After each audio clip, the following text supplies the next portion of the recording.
Hey y'all, it's day 28 of the Winter Bulk at Home workout series. And yesterday's leg workout actually got me sore, I'm not gonna lie. It's good though. It's been a minute since I felt sore doing any type of workouts. And I actually like, I'm not gonna say I like feeling sore, but I like knowing that I did something. So I'm about to stretch right now, recover. Today's Thursday. It's a 9-day numerology, so I don't got much to say on that. So it's G33, but yeah, man. That's how we look right now.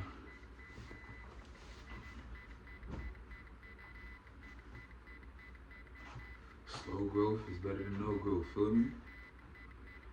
Slowly adding on. I'm hyped to see how we looking by the summer, y'all.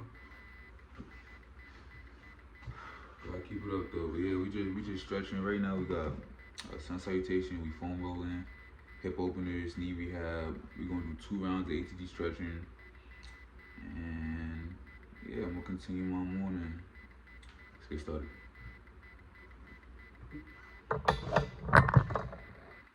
They mean breasts. When they say knockers, they mean decorative structures that hang Nah, I on the hear front knocker, door. I think. And family Yeah, jewels chill. are in the silicone I don't know why not. suffering doubt about a word, he or she simply resorts to French. If they feel the word grown-ups is debatable, derriere will do quite nicely, thank you. Technique number 32. Call a spade a spade. Don't hide behind euphemisms. Call a spade a spade. That doesn't mean big cats use tasteless four-letter words when perfectly decent 5- and 6-letter ones exist. They simply learned the King's English, and they speak it. Here's another way to tell the big players from the little ones just by listening to a few minutes of their conversation. 33. How to avoid the world's worst conversational habit. Once I was at a small dinner party given by the president of an advertising agency, Louis, and his wife, Lillian. The evening started with cocktails, followed by a gourmet meal accompanied by a selection of excellent wines. The conversation had been convivial, the cuisine delicious, and the wine very fine, and very plentiful. At the end of the evening, Louis raised his glass to make a toast. A few wine droplets sloshed out of his glass onto the tablecloth. A pretty young woman who was the date of a new art director named Bob giggled and said, "I can tell you're feeling no pain." Shockwaves went around the table. Everyone froze. The host was indeed a bit inebriated. However, alluding to Louis being a little looped, even in jest, was as though the woman had suddenly smashed the crystal chandelier above the table with her dinner plate.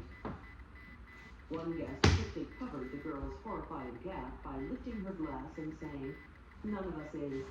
No one in the company of Louis and Louis." Definitely feels sore, but I like it though, yeah. FaceTime video. Yo, it's good, gangster. Quick heads up, we on the vlog today. I'm recording right now. You know the vibe. What's good, bro?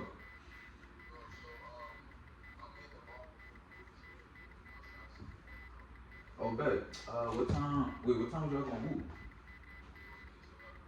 8 to 11. So, what you gonna hit that joint like? What, 4, 6? Like,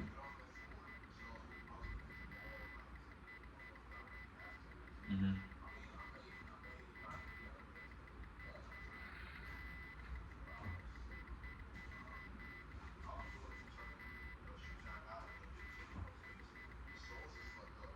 Oh, the inside?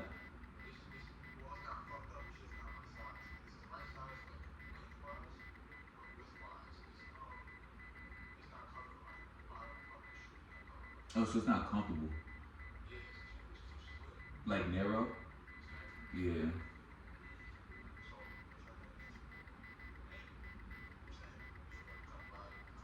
Oh, hell yeah, bro. You know, I like to pop out, just show face, so you feel me? It don't really matter. But all I'm doing right now, I don't mean to cut you off. All I'm doing, I'm recording. I gotta call that title lady at 1 again, cause she's been busy this week. So like we been corresponding through text, but today I'm actually getting on the phone with her again, try to finalize everything, and then yeah, bro, just make some bread and then I'm good. So I've been looking at some. Really, I've been focusing on getting this contract like settled because once that's settled, then I can just go all in on marketing. Whereas like, I mean, I'm not saying I'm not splitting my time between the two, but it's just like that's like the last key. No, you good. All right, bro. Tell you. I bet that sounds good. All right.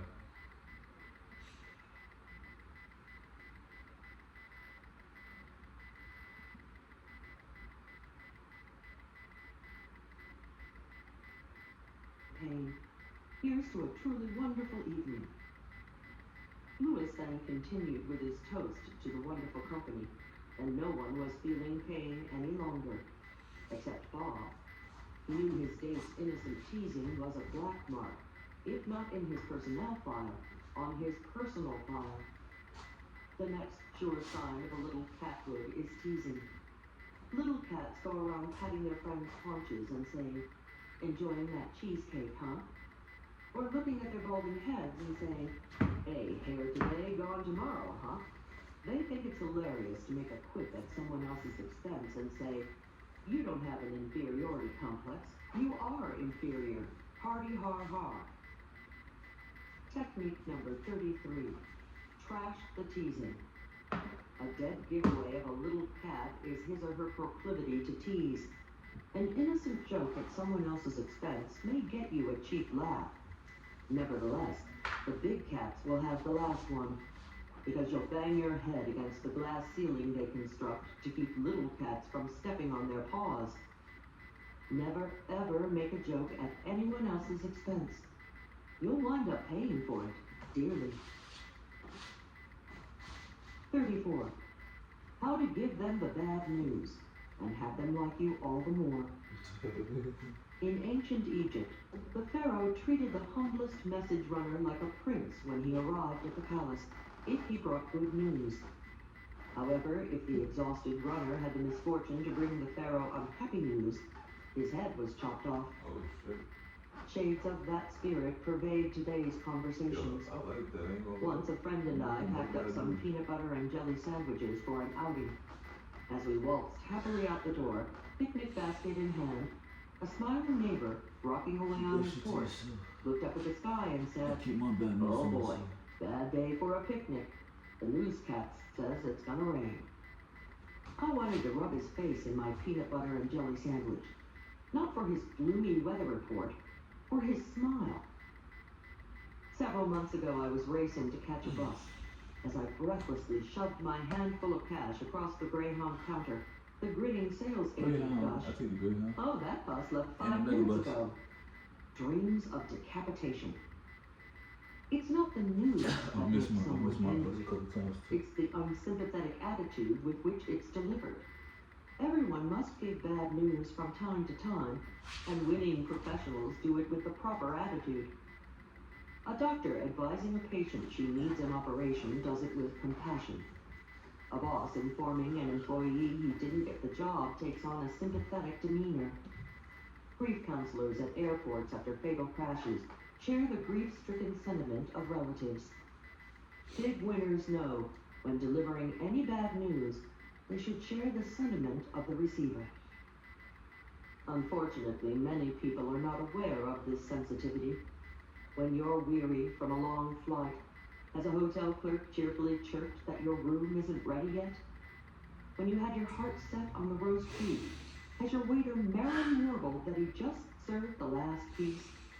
When you needed cash for the weekend, has your bank teller gleefully told you your account is overdrawn?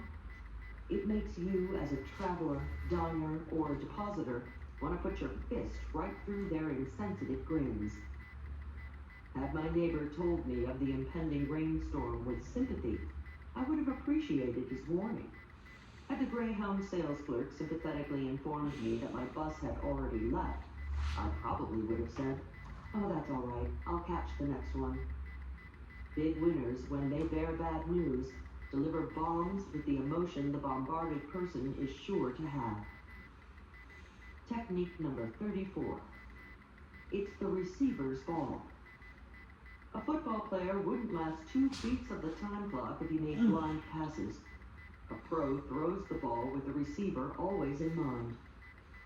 Before throwing out any news, keep your receiver in mind. Then deliver it with a smile, a sigh, or a sob. Not according to how you feel about the news, but how the receiver will take it. Big winners know how to give bad news to people. They also know how to give any news to anyone, even when people are pressuring them. Let's explore that next. 35. How to respond when you don't want to answer and wish they'd shut the heck up. One of my clients, Barbara, a mini star in the furniture business, recently separated from her husband and business partner Frank, a megastar in the furniture business. They suffered a long and messy divorce that resulted in them keeping the business jointly, but not having to deal with each other. Soon after the divorce, I was at an industry convention with Barbara. Since she and Frank were both beloved in the industry, people were curious about what had happened and how it affected their company. But of course, no one dared ask outright, and Barbara was offering no explanations. I was seated next to Barbara at the gala farewell dinner. Apparently, one of her colleagues at the table couldn't contain her curiosity any longer. During dessert, she leaned over to Barbara and in a hushed voice asked, "Barbara, what happened with you and Frank?" Barbara, unruffled by the rude question, simply took a spoonful of her cherries jubilee and said, "We've separated, but the company is unaffected." Not satisfied with that answer, the woman pumped harder. "Are you still working together?" Barbara took another bite of her dessert and repeated in precisely the same tone of voice, "We've separated, but the company is unaffected." The frustrated interrogator was not going to give up easily. "Are you both still working in the company?" Barbara, appearing not the least disturbed by the woman's incontinent insistence, scooped the last cherry out of her dish, smiled, looked directly at her, and said in the identical tone of voice, "We've separated, but the company is unaffected." That shut her up. Barbara had shown her big winner's badge by using the broken record technique, the most effective way to curtail an unwelcome cross-examination. Technique number 35, the broken record. Whenever someone persists in questioning you on an unwelcome subject, simply repeat your original response. Use precisely the same words in precisely the same tone of voice. Hearing it again usually quiets them down. If your rude interrogator hangs on like a leech, your next repetition never fails to flip them off. 36. How to talk to a celebrity. Suppose you've just settled in for dinner at a nice restaurant. You look over at the next table, and who do you see? Is it really he? Could it possibly be? It's gotta be a look-alike. No, it isn't.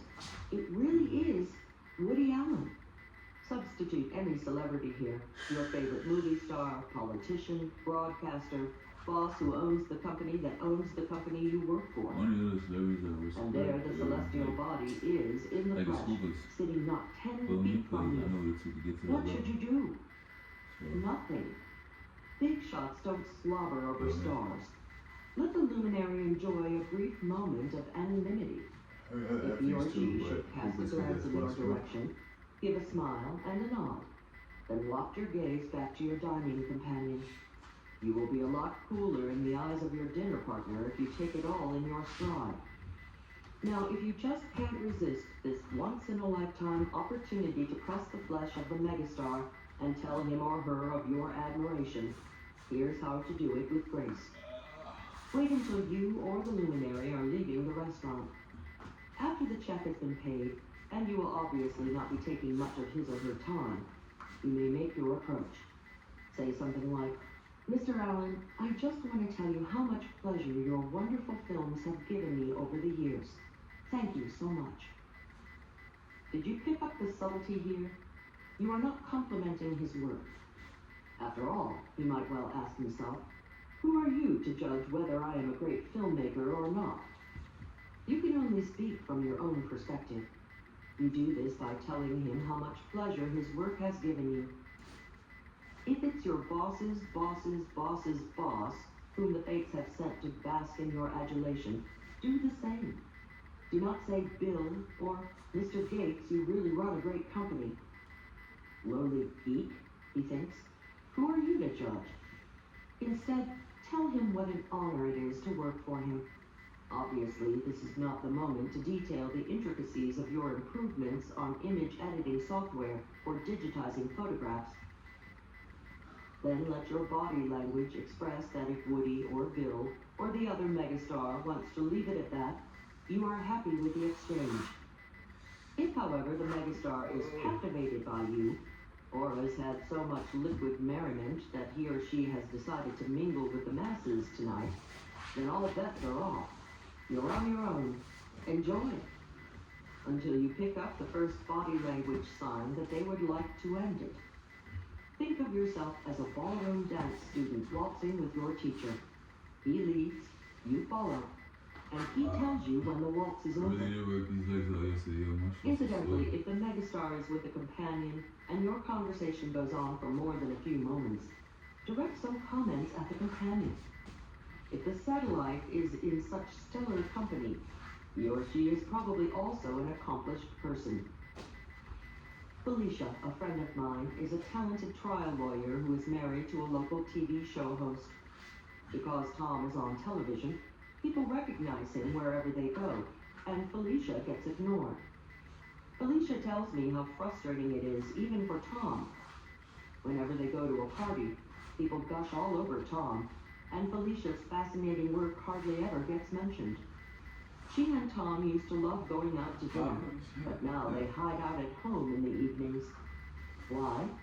Because they can't stand the interruptions of overly effervescent fans.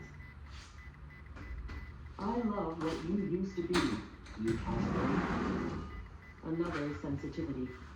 The film star is probably obsessed with his last film, the politician with her last election, a corporate mogul with his last takeover, an author with her last novel, and so forth. So when discussing the stars, the politicians, the moguls, the authors, or any VIP's work, try to keep your comments to current or recent work. Telling Woody Allen how much you loved his 1980 film Stardust Memories would not endear you to him. What about all my wonderful films since, thinks he. Stick to the present, or very recent past if possible. Technique number 36. Big shots don't slobber. People who are VIPs in their own right don't slobber over celebrities. When you are chatting with one, don't compliment her work. Simply say how much pleasure or insight it's given you. If you do single out any one of the star's accomplishments, make sure it's a recent one, not a memory that's getting yellow in her scrapbook. If the queen bee has a drone sitting with her, find a way to involve him in the conversation. A final celebrity codicil. Suppose you are fortunate enough to have one at your party. To shine some starlight on your party, don't ask the TV host to say a few words. Don't ask the singer to sing a song. What looks effortless to the rest of us because they seem so comfortable performing is work for them. You wouldn't ask an accountant guest to look over your books, or a dentist to check out your third left molar. Let the dignitary drink. Let the luminary laugh. Celebrities are people too, and they like their time off. 37. How to make them want to thank you. To wrap up our section on sounding like the big boys and big girls, here is a simple and gracious little maneuver. It not only signals people you're a top communicator, but it encourages them to keep doing nice things for you, or complimenting you, or doing business with you, or loving you. It is very short. It is very sweet. It is very simple. You can use it with everyone in your life. When it becomes instinctive, you'll find yourself using it every day. Very simply, never let the phrase thank you stand naked and alone. Always make it thank you for something. People use the bare exposed thank you so often that people don't even hear it anymore. When we buy the morning newspaper, we flash a naked thank you at the vendor when he gives us our nickels change. Is that the same thank you want to give a valued customer who makes a big purchase in your store? Or a loved one who cooks you a delicious dinner? Whenever the occasion warrants more than an unconscious acknowledgement, dress up your thank you with the reason. Oh yeah. Thank you for coming. That soreness is leaving my Thank body. you for being distracted. so understanding. Thank you for waiting. Thank you for being such a good customer. Yeah, yo, give me Thank one for you these for being workouts. so We loving. get us some clips of me dunking on the Often when Patterson I man. disembark an airplane, the captain and first And officer then are we get standing into by that the rim cockpit's brace and door duck to pack. bid the We start with the passengers punches. farewell. I say, thanks for getting us here. Cause that's fake my duck package Admittedly, right now. I that's got like a carrying little rim never the braces. naked Like thank you I could put it technique down to off extremes, one. but it has a I'm trying surprising to see if I effect. could drop They baseline, fall take all off over with two. themselves with, oh, thanks for flying with us. But yeah, man, I Technique feel like number good. 37. Never the naked thank you. Never let the phrase thank you stand alone. From A to Z, always follow it with for. From thank you for asking to thank you for zipping me up. Thank you for listening to this section of How to Talk to Anyone. Now let us move on to another conversation challenge. How to talk knowledgeably with everyone, from groups of accountants to Zen Buddhists, no matter how little you might have in common. Part 4. How to be an insider in any crowd. What are they all talking about?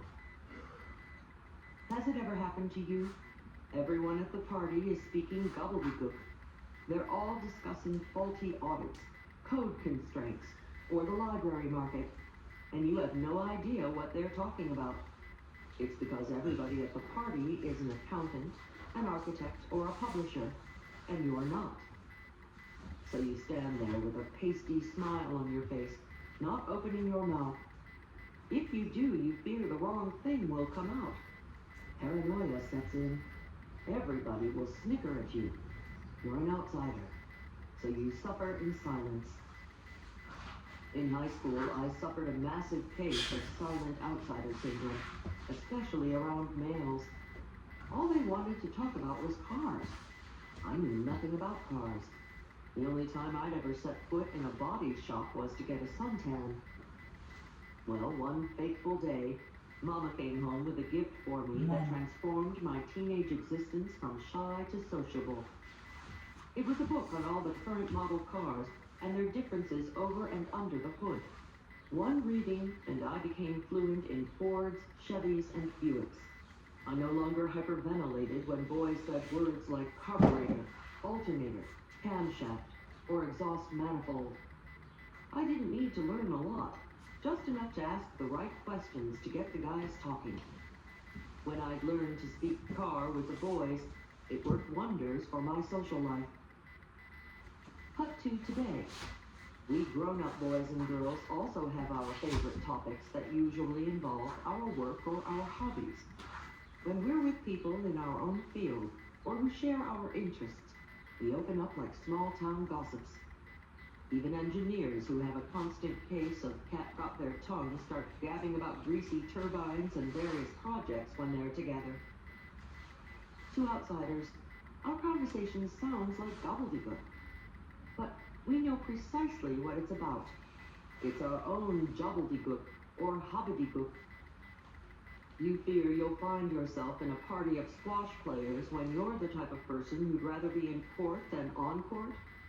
Don't panic hearing words like robbing and hitting rails roll off the squash players' tongues. So what if the only experience you've ever had with squash was the mashed acorn variety on your plate next to the turkey last Thanksgiving? All you need is the few techniques that follow. Just as anglers throw out a dragonfly to get the fish to bite, all you have to do is throw out the right questions to get people to open up. Dale Carnegie's adage, show sincere interest and people will talk, only goes so far.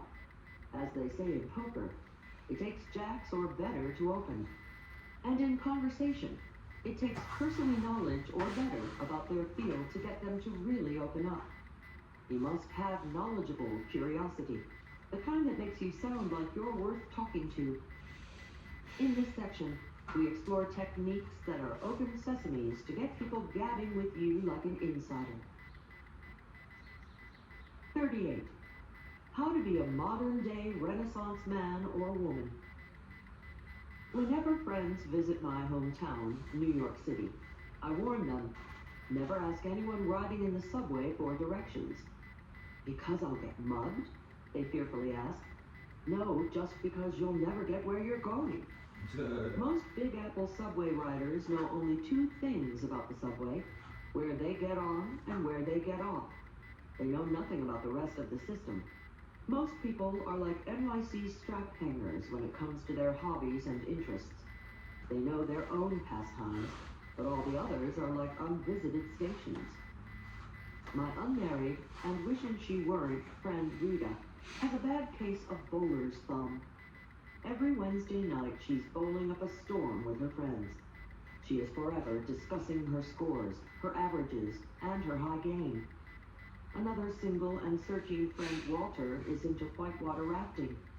He talks endlessly with his paddling friends about which rivers he's run, which outfitters he's gone with, and which class rapids he prefers.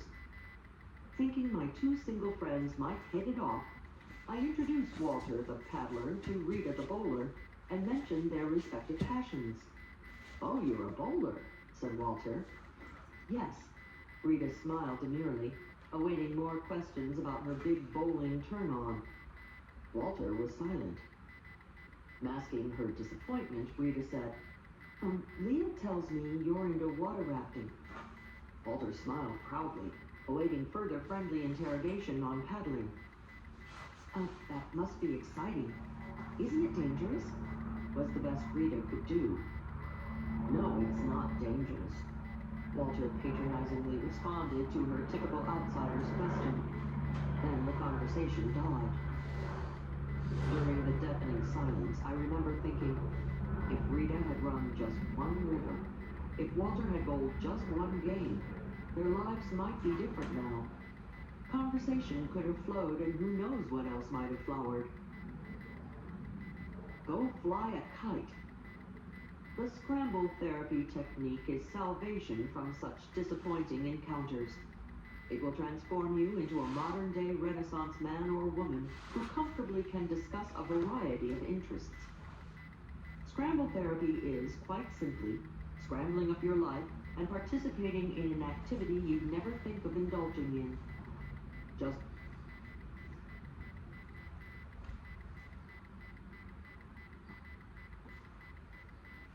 Interesting to pause on that part.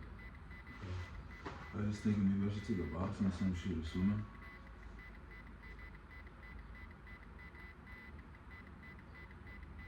Yeah, very interesting stuff on that part.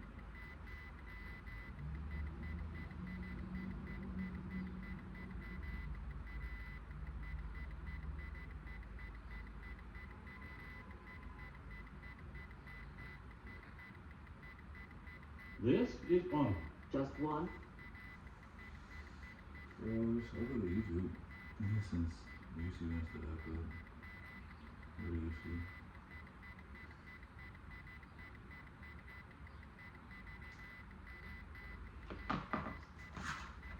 Oh, it's going to stay. Got 5 more reps.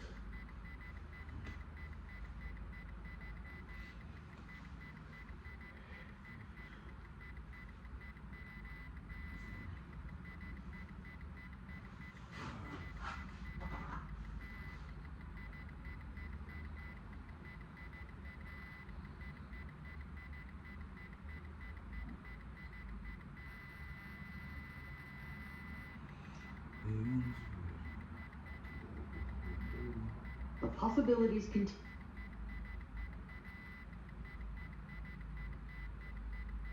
Players, kayakers, and kitists you ever meet, just by doing their activity once. If you take a piece of blue litmus paper and dip it in a huge vat of acid, the tip turns pink. If you take another blue litmus paper and dip it into just one minuscule drop of acid on a glass slide, the tip turns just as pink. Compare this to participating in an activity just one time. A sampling gives you 80% of the conversational value. You learn the insider's questions to ask. You start using the right terms. You'll never be at a loss again when the subject of extracurricular interests comes up, which it always does. Do you speak scuba? I'm not a certified scuba diver. However, 6 years ago in Bermuda, I saw a sign. Resort dives, $25. No scuba experience necessary. In just 3 hours, I received the best crash course in talking with scuba divers the world offers. First, I was given a quick lesson in the pool. Then, struggling to stay erect under the weight of my oxygen tank, regulator, buoyancy compensator, and weight belt, I went plumping out to the dive boat. Sitting there on the rocking dinghy, fondling my mask and fins like worry beads, I overheard the certified divers asking each other insider questions. Where were you certified? Where have you dived? Do you prefer wrecks or reefs? Ever done any night diving? Are you into underwater photography? Do you dive on a computer? What's your longest bottom time? Did you ever get the bends? This is scuba lingo. I now speak scuba. To this day, whenever I meet divers, I have the right questions to ask and subjects to discuss, and the right ones to avoid. Like how much I like seafood.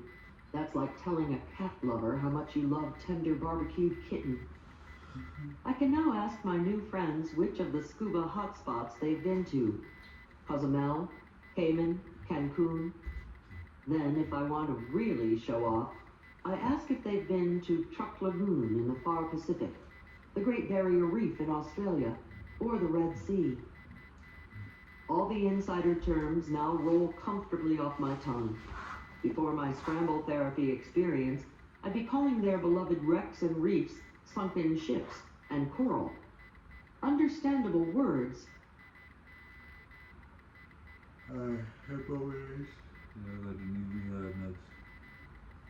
But not scuba words, not insider words. Upon meeting a scuba diver, I probably would have asked, "Oh, scuba diving, that must be interesting. Aren't you afraid of sharks?" Not a good way to get off on the right fin with a diver. Think about it. Suppose at a dinner party the table conversation turns to scuba diving.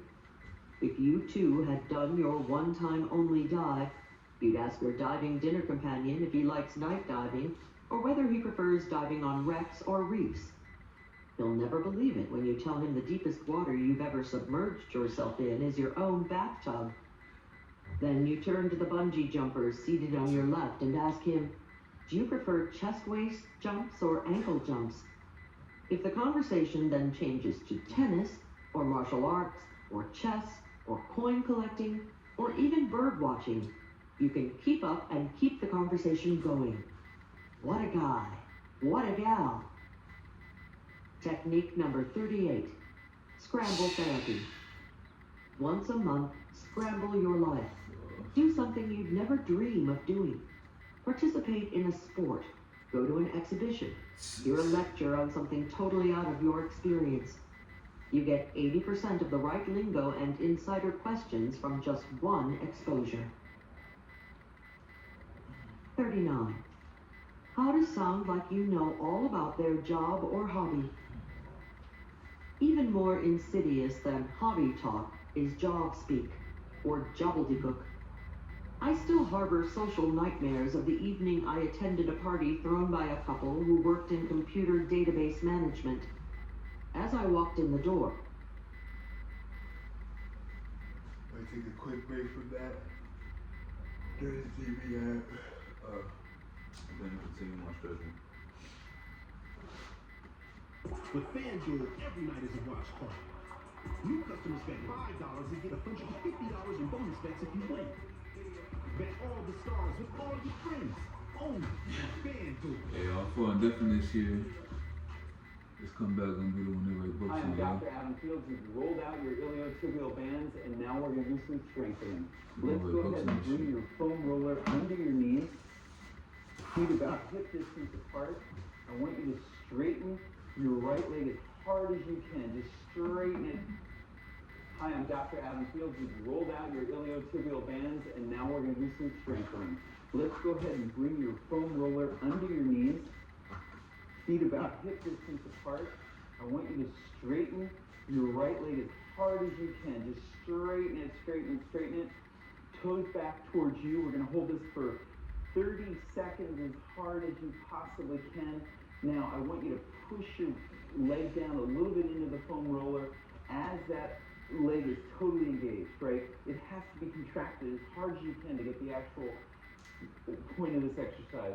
The glute is going to be engaged a little bit because your leg is pushing down into that foam roller. Good, just push it hard, hard, hard, hard, hard. Good. Now let's go ahead and switch to the other side. Straighten your left leg as hard as you can. Push your leg down into that foam roller. Engage the adductor, the inner thigh just a little bit. So it's like everything's engaging here, right? This is just all engagement. It's that last 5 degrees of the range of motion that we really want to be working here. That end, which is an isometric contraction, you won't hurt yourself. If it does hurt, if you feel any pain, just stop. But I think you're going to be fine here. Let's go to the other side, and let's go ahead and straighten the leg as hard as you can. And we're going to do some circles with the ankle, but still keep that leg straight. So circle, beautiful. Straighten that leg as hard as you can. Do not let that straightening let up. You're doing great. Let's go ahead the other direction. Beautiful. Woo! Feeling it. Good. Let's go with the other leg. Straighten it as hard as you can. And circles. Circles. It's keeping that coordination going while you're engaging the leg. Let's go the other direction now. Hard as you can. Pull the shoulders down. Chest is up. Big breath. Good. Beautiful. And let's straighten our right leg again. And this time we're going to point to the end range motion so you feel the calf engaged, but your leg is totally straight. And then extend and bring the toe up towards your head. Good. Now toes pointed and back. That leg is so, it's like a board, really. And back towards you. Beautiful. You're doing great. And let's switch to the other side. Straighten as hard as you can. I want you to be straightening so hard that you're at, and keep pointing and extending the foot, that you're just shaking. I want you to shake like a leaf, right? Just go for it. Engage the inner thigh a little bit. So you're almost like you're sliding the leg towards the other leg, and pointing and bringing it back towards you. Pointing back towards you. Beautiful. Chest is up. Okay, let's take the foam roller out and put it to your side. And we're going to just stretch your hamstrings. We're going to stretch and then we're going to pull. Okay? I want you to pull above or below the knee. We're going to go to the other side and push that low back into the ground. And we're just going to stretch the hamstrings. It's kind of an active stretch. Engage the abs. Your head is off the mat. Beautiful. And push that low back into the ground as hard as you can. Don't want to arch that low back here. Good job. Keep going. Beautiful. Breathing out as you pull.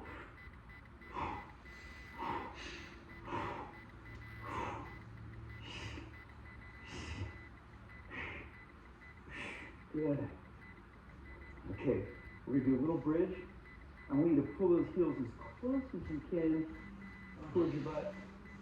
Arch your low back a little bit. Now, with this, it's nice.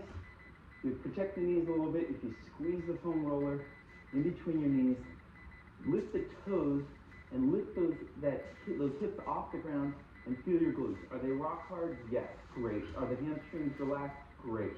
So let's do a couple pulses here. Pulse it. Push the legs straight down into the ground. Like your tibia are just vertical and they're going directly into the ground and the hips are coming up. Beautiful. Squeeze that roller. Squeeze it. Squeeze it. Good. Let's keep going. 10, 9, feel the glutes engage.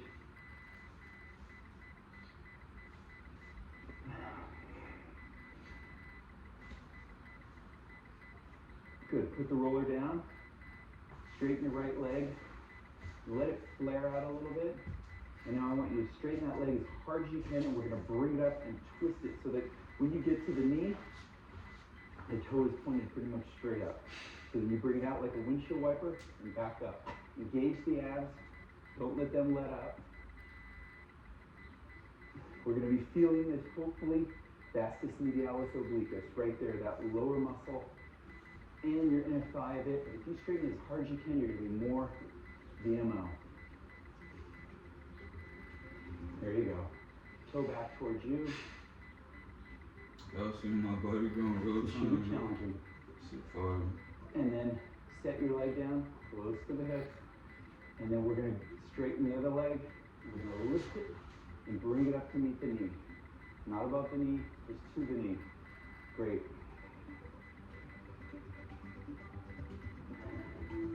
This is solid knee rehabilitation stuff. Great prep if you want to do squats or something intense, even if you don't have a knee problem. This is a great warm-up. Really get your knee tracking right, get the proper muscles engaging, getting that patella tracking properly, and really get your knee on track. Here we go, straighten that leg as hard as you can. Windshield wiper that leg. Okay, we're gonna do the bridges again. Heels really close to the butt. Roller in between the knees and lift. Okay, this time we're gonna do isometric contraction. You're gonna squeeze that roller as hard as you can. And what we're gonna do is you're gonna lift your right leg and push down with your left leg. Now, before we do it, I wanna tell you, if this is too much, just go back to this position, keeping the hips up. Don't drop your hips at all the entire, we're gonna go a minute and a half, okay?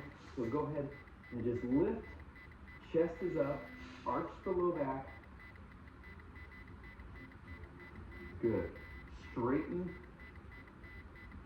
the leg that's up and push down with the leg that's bent. Feel that hamstring should be relaxed. All the weight should be going right into the glute. You should be shaking a little bit. This is a little bit of a challenge. Arch that low back, push your scapula into the ground, straighten the leg on the ground, push those hips up towards the ceiling.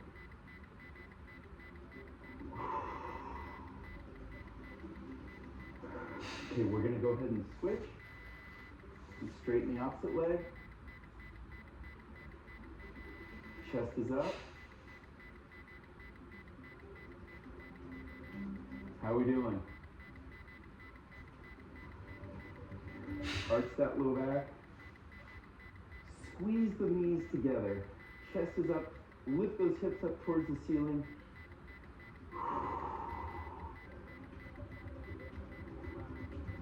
Focus. Straighten the leg as hard as you can and push the other leg straight down into the ground. 10 more seconds. You're doing great. Big breath.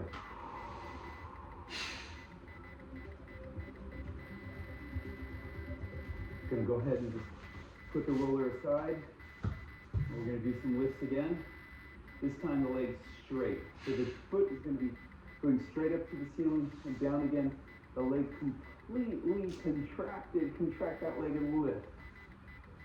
Keep the low back pushed into the ground. Your foot might want to flare as you go down to the bottom, but keep it centered and straighten the leg as hard as you can. I say that so much on this, but it's so important because we want to work more your leg than we do your hip flexor on this.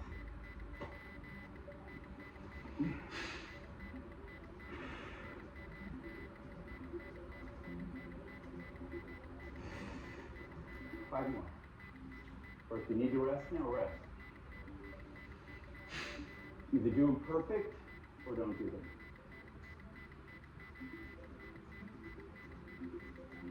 And plant that foot. Let's go to the other side. And lift. Beautiful.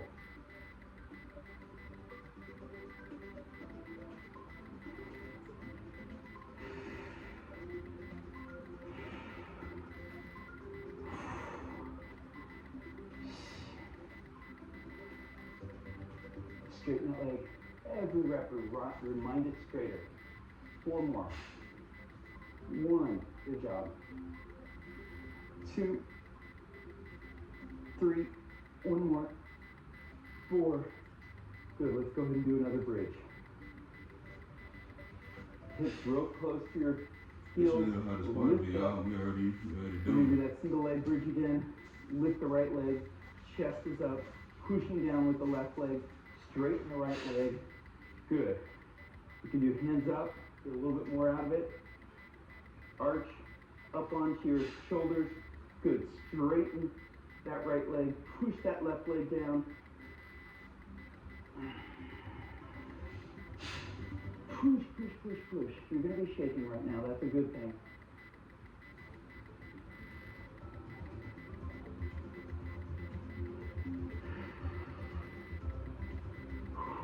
Ten seconds.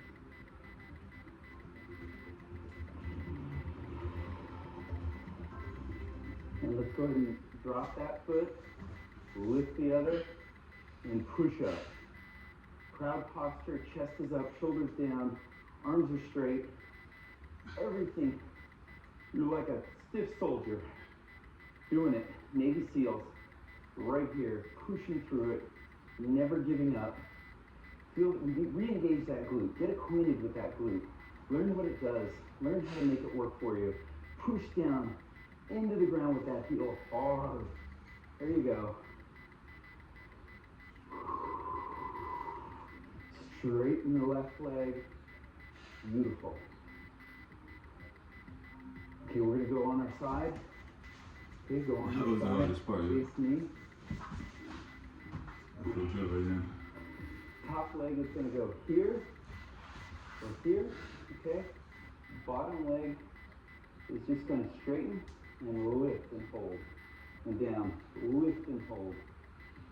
Lift and hold. Good. Lift and hold. Again, you're working that VMO. Lift and hold. Good job.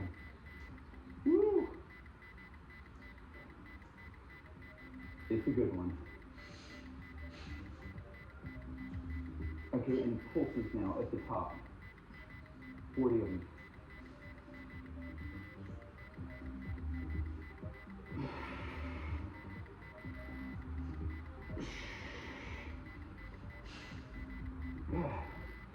And let's bring your legs together 90 degrees, and we'll do some clams. So stack the hips, open up the legs, and squeeze at the top.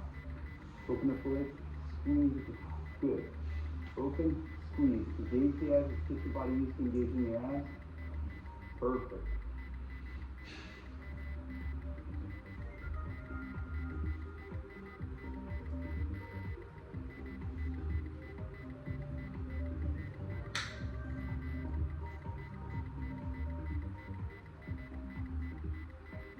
One more. Good. Let's do it in the thighs again. And let's lift and hold. And down, lift, hold. You can get a little internal, external rotation. So you bring it down, external, rotate your leg a little bit, and internal rotate it as you bring it up to the top. And pause at the top.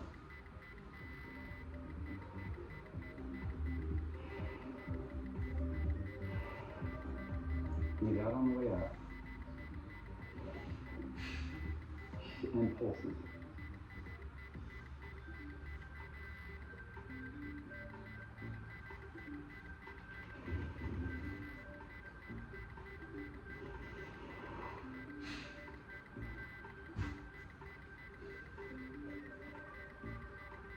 And good, very good. Okay, let's just do side lifts. Okay, we're just gonna lift the leg and bring it down. Good. Lift the leg and bring it down. Lift. Good job.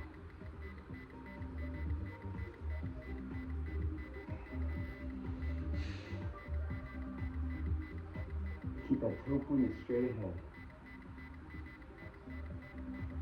Good, now we're going to do with the toe pointed out.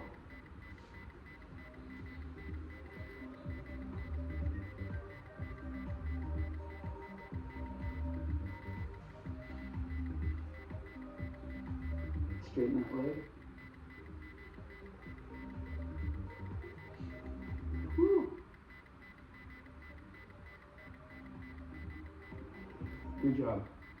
And let's head over to the other side. Safely removes pore gum.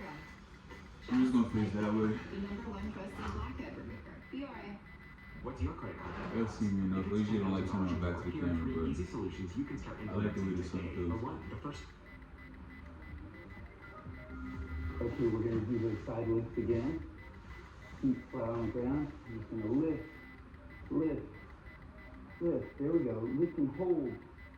Lift and hold. Good job. Lift and hold. Straighten that leg as hard as you can. Deep off. There we go.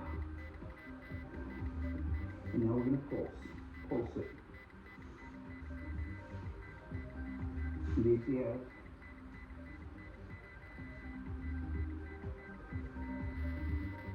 More. 10. And let's do some clams. 90 degrees and open. Open. You got it. Chest is up. Reach the abs. Open and squeeze them open. Open, squeeze them open.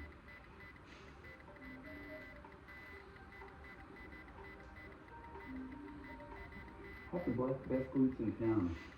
Work your glutes. The glutes are your friend. 2 more. Push it and hold it in. Good. 1 more. Push it, hold it in. Let's go in 5 again. Let's go. Lift it up and hold. Rotate out, rotate in. Do a little external, internal rotation on this. There it is.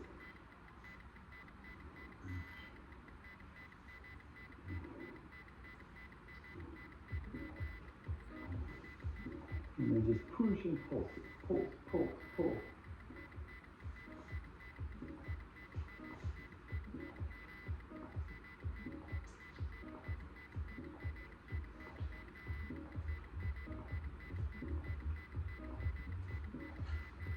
Oh, good. Now we're going to do side lifts. We're just going to do toe pointing straight ahead and lift and hold and bring it down. Lift and hold, bring it down. Engage those abs. Chest is up like a ballet dancer. There it is. Horizontal ballet. That's it.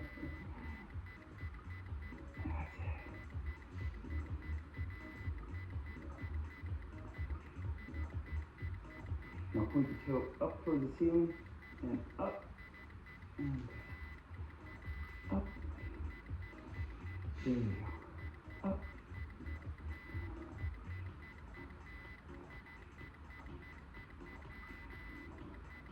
Good.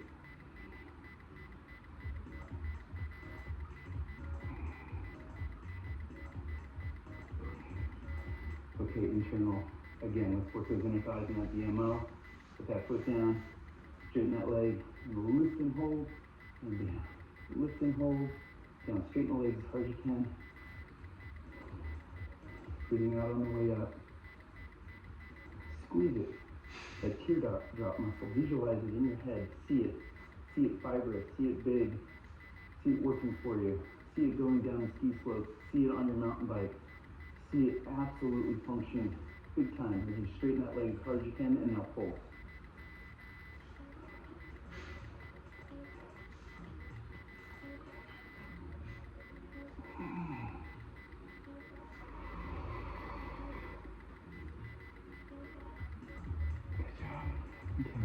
Let's go ahead and stretch your hamstring a little bit.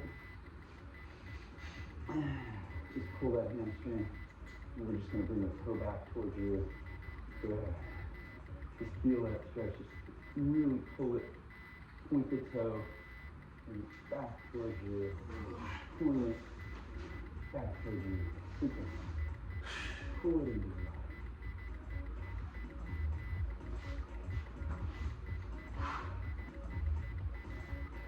Good. Cross that leg over the other knee. Reach your hand through in between your legs into the outside of your leg and just pull that in. Let's stretch that outer hip that you work so well. Good. Go back to the hip, doesn't it? It's a deep hip stretch. You can even take your knee and push up towards your chest and get it even further. Okay, let's stretch the opposite hamstring. Bring it up, pull it in. Good. Just bring your toes back towards you. And point them. Ooh, feel that nice stretch. A little crack in the ankle perhaps. And bring it back towards you. Beautiful. Working it. You did a great job today. Keep doing these. Your knees are going to be loving it. Let's go ahead and cross it over.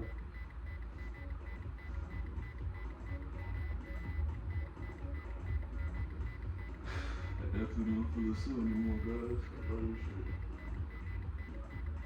Big breath. I started off feeling massive. As you breathe out, pull I feel over. kind of loose.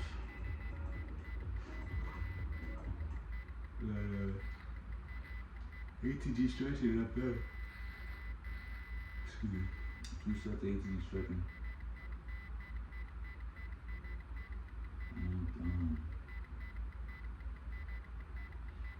And it's 11. It's good time.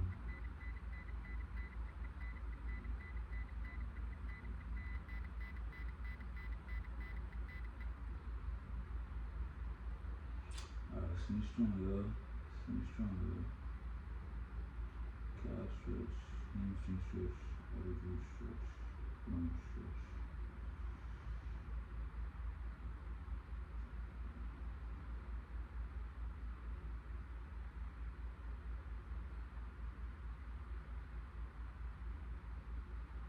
Lung stretch.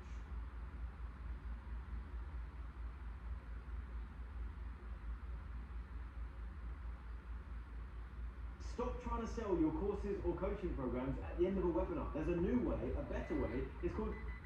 Hey, if you have tight groin muscles right here, you just, okay, that's fine. So get back up, pull your AB pose. And when you do this, it's gonna loosen up your groin muscles, it's gonna lengthen your lower back, and it's gonna make you feel so good in your body. Now you don't have to hold this one quite as long as the lying butterfly stretch. You can hold this. Door. I overheard one chap saying to another, when the domain relational calculus is restricted to safe expressions, it's equivalent to the interpolational. That's all I stayed around for.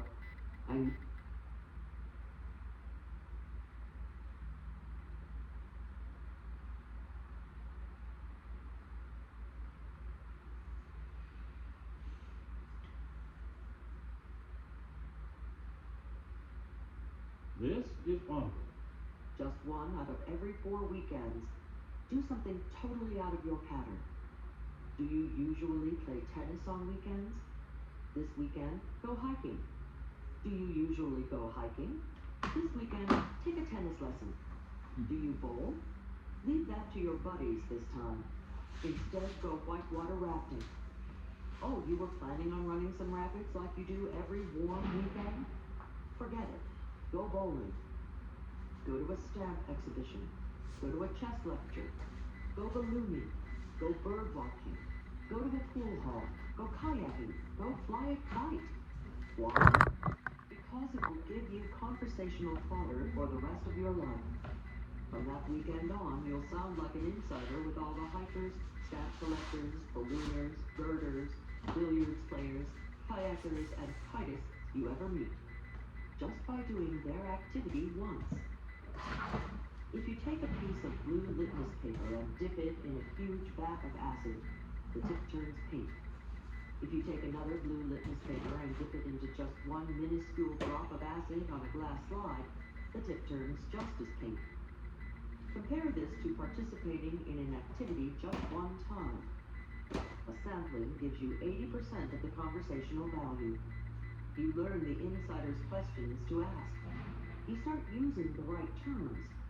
You'll never be at a loss again when the subject of extracurricular interests comes up, which it always does.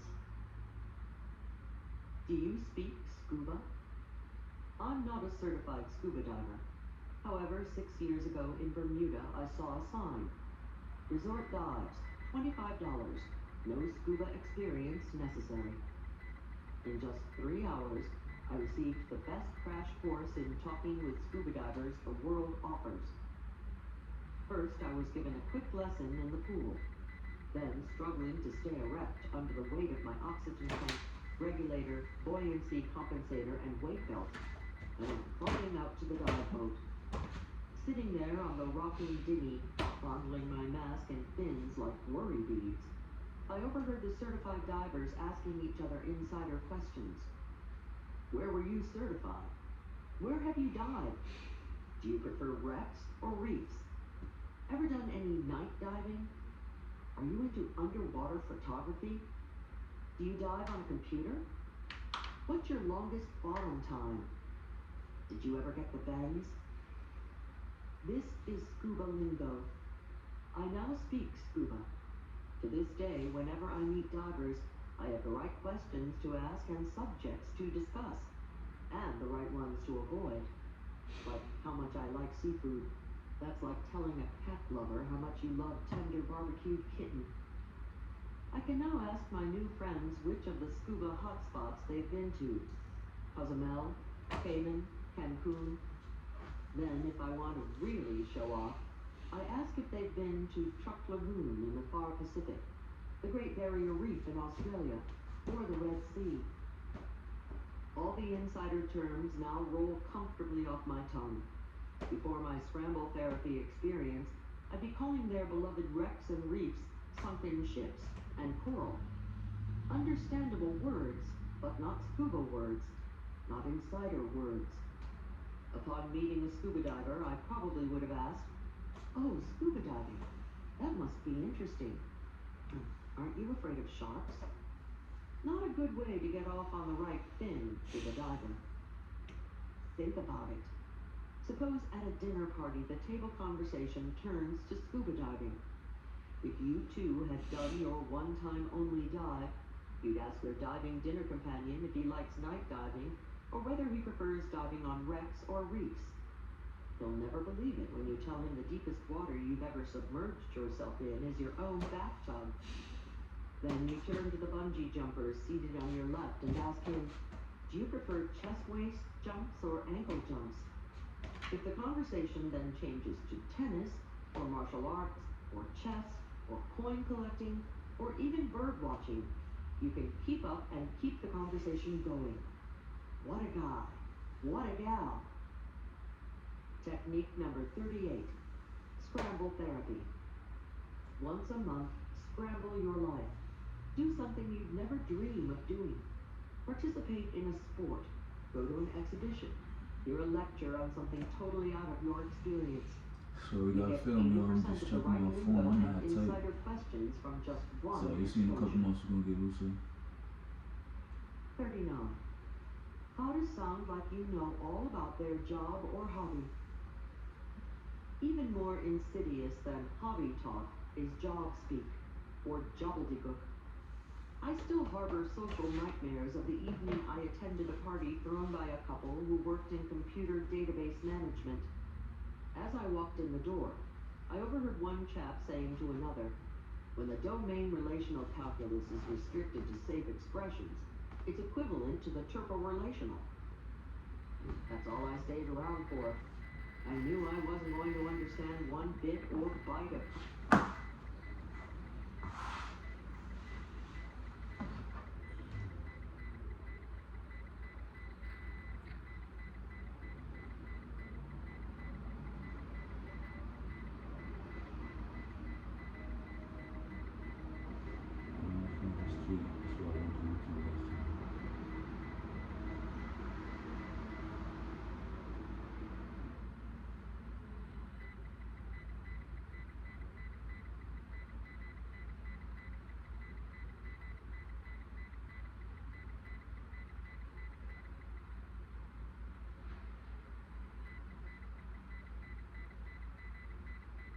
This is uncut.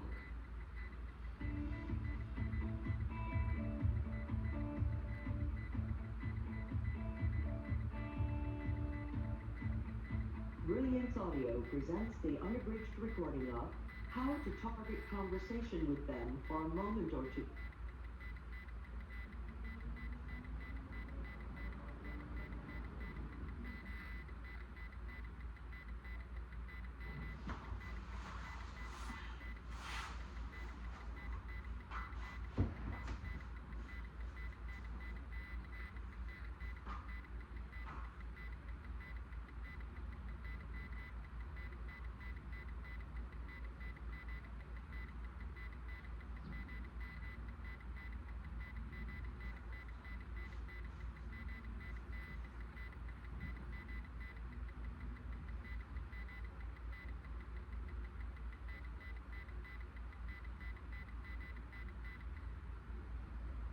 for relational. That's all I stayed around for. I knew I wasn't going to understand one bit or bite of conversation the rest of the evening. It made me long for the days when a mouse meant the furry little fellow who loves cheese, windows for the kind you bought drapes for, and the web was something spiders trapped flies in. I knew I was going to need some technical support.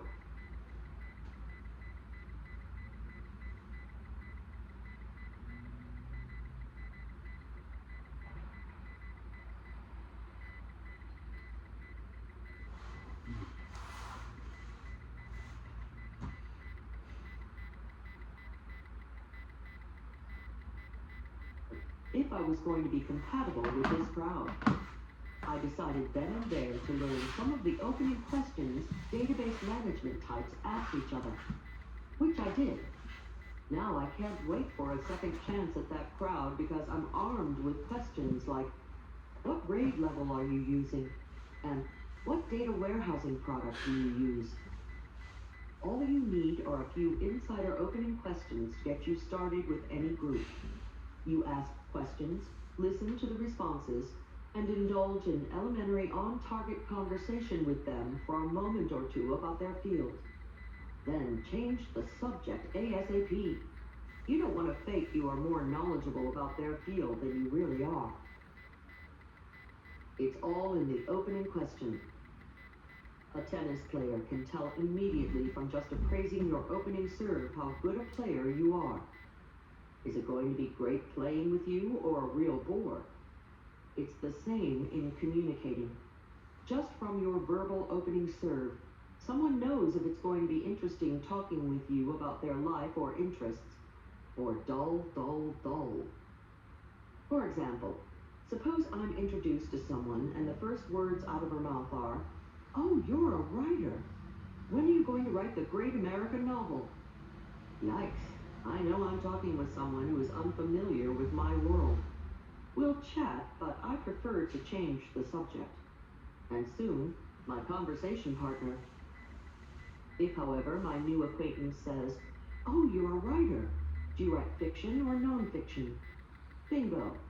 Now I know I'm with a person who knows about my world. Why? Because that is the first question all writers ask each other. I enjoy talking to this inquisitor because I presume she has more insights into the writing world. Even if we quickly get off the subject of writing, she has come across as a well-informed individual. Every job, every sport, every interest has insider opening questions that everybody in the same field asks. And it's dumb outsider questions that they never ask each other. When an astronaut meets another astronaut, he asks, "What missions have you been on?" Never, "How do you go to the bathroom up there?" A dentist asks another dentist, "Are you in general practice or do you have a specialty?" Never, "Heard any good pain jokes lately?" The good news is beginning gobbledygook is an easy language. You don't need to master buzzwords, only a few opening questions to make you sound like an insider. Then, here's the fun part. When you tell them you're not connected to their field, they're all the more impressed. What a knowledgeable person, they say to themselves. Help, everybody there will be an artist. It's not hard to harvest good gobbledygook. Let's say you've been invited to a gallery opening where you'll be meeting many artists. If you don't speak artist, go through your Rolodex to see if you have an artist friend or two. Aha, you found one. Well, sort of. Your friend Sally attended art school. You call her up and ask, "Sally, I know this seems silly, but I've been invited to an event where I'm bound to be talking with a lot of artists. Could you give me a few good questions to ask?" Sally might find your query a tad unusual, but your diligence should impress her. Maybe she'll say, "Well, ask artists what medium they work in." "Medium?" you ask. "Sure," she'll tell you. That's the insider's way to ask if they work with acrylics, oil, charcoal, pen, and so forth. Oh. Don't ask artists to describe their work. she warns. They feel theirs is a visual medium that can't be described. Oh, and don't ask them if their work is in a gallery. Oh? That could be a sore point.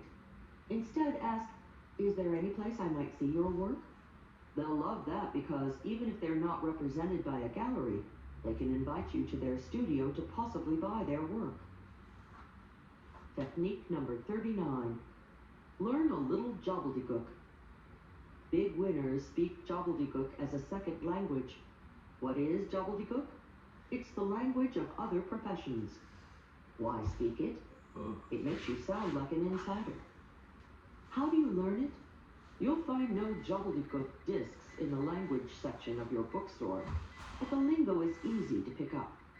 Simply ask a friend who speaks the lingo of the crowd you'll be with to teach you a few opening questions. The words are few, and the rewards are manifold. That's all you need to get started. 2 good opening art questions, and a warning against the most asked dumb outsider question. Let's say you've given a great opening serve with the right question on their job. You've slammed a swift ball dead center into their conversational court. Happily, thinking they're with an ace player, they answer your question. Then they put a little spin on the ball and send it lobbing right back into your court, and it's time for a follow-up question. Whoops, what to do now? If you don't want to come out of the bluffer's closet just yet, you must master the next technique, bearing their hot button. They thinking I was a sewer. How to bear their hot button. Elementary doc talk. My friend John, a physician, recently married a charming Japanese woman, Yamika. John told me the first time they were invited to a party to meet many of John's colleagues, Yamika was panic-stricken. She wanted to make a good impression, yet she was tense about talking to American doctors.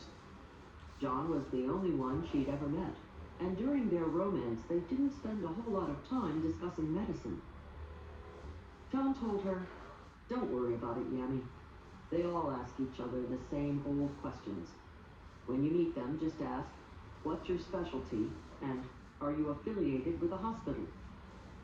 Then, to get into deeper conversation, he continued, throw out questions like, how's your relationship with your hospital? Or, how's the current medical environment affecting you? These are hot issues with doctors because everything's changing in healthcare. John said Yamika delivered the lines verbatim. She circulated the party, asking the various doctors' specialties and inquiring about their affiliations and relationships with their hospitals. As a result, she was the hit of the party. Many of John's colleagues later congratulated him on having found such a charming and insightful woman. Getting the real grabber. It's not just doctors. Every profession has concerns that are all the buzz within the industry. The rest of the world, however, knows little about these fixations. For example, independent booksellers constantly complain that big superstore chains are taking over the industry. Accountants lie awake nights worrying about liability insurance for faulty audits. And dentists grind their teeth over OSHA and EPA regulations. Oh, us writers, too. We're always bellyaching about magazines not paying us for electronic rights to our precious words. Suppose some hapless soul were unlucky enough to find himself in a party of writers. Making conversation with these folks, who seldom know what they think until they see what they say, is no easy task for one who is accustomed to communicating in the spoken word. However, if before the party the non-writer had called just one writer acquaintance and asked about the burning issues, he'd have had hot conversation with the wordsmiths all evening. I call the technique bearing their hot button. Back to the art show you're about to attend. You can't let Sally hang up yet. She's given you the 2 best opening questions for artists. But don't let her go until you get the real conversational grabber. Ask her the hottest issues going on in the art world. She might think a minute and then say, well, there's always art prices. Art prices? You ask. Yes, she explains. For example, in the 1980s, the art world was very market-driven. Prices went sky high because some investors and status seekers paid exorbitant amounts. You feel that kind of took art away from the masses. Wow, now you're really armed with some good insider art talk. Technique number 40, burying their hot button. Before jumping blindly into a bevy of bookbinders or a drove of dentists, find out what the hot issues are in their fields. Every industry has burning concerns the outside world knows little about. Ask your informant to bear the industry buzz. Then, to heat the conversation up, push those buttons. See you at the big one. While you're at it, don't forget to grill your informant for special insider greetings to use when you're with their gang. For example, actresses cringe if they hear good luck before a show, but they smile at well-wishers who say, break a leg. Break a leg, however, is not appropriate for runners before a marathon. That's the last thought they want to have. The only thing they want to break is their personal record. Try, have a personal best. Firefighters who work on shift seldom see each other except, of course, at the biggest blazes. Thus the firefighter's greeting, see you at the big one. Once, driving in a sleepy town you'd have to work at getting lost in, I succeeded. I was hopelessly turned around. Happily, I spotted the firehouse and a couple of bored firefighters lounging out front. Excuse me, can you tell me the way back to Route 50? I called out That's the how you window. recover, yo. I could Day tell from 28. their attitude they thought I was an idiot.